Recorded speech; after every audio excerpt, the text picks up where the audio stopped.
गज़ल। तहरीर कायनात फातिमा जोहराबाद।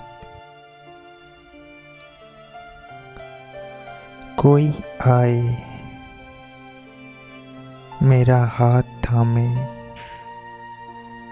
और मुझे ले चले कुछ दिन पीछे, कुछ महीने या कुछ साल पीछे, जिंदगी के पुराने बाजारों में,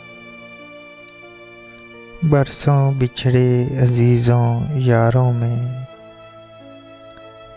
वो यार जो दिल में बसते हैं, दिल की हर दीवार पे नक्श हैं। उनकी बातें, उनकी यादें,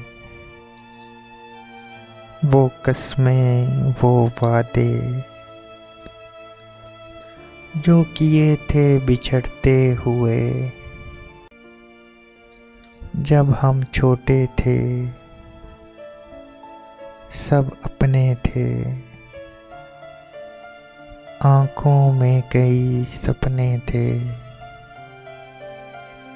हर सपना रंगीन और खूबसूरत था। इन्हें पूरा करने की चाह आगे बढ़ती गई और दोस्तों से दूर ले जाती गई।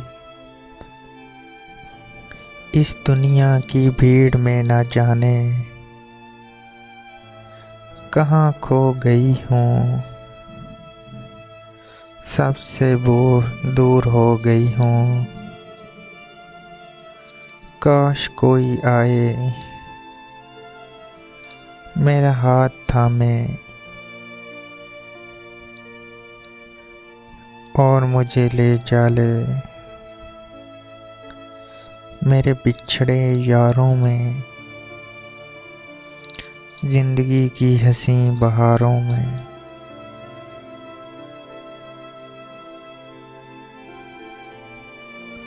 वीडियो को लाइक कर दीजिए और चैनल को सब्सक्राइब करने के साथ साथ घंटी का बटन भी दबा दीजिए।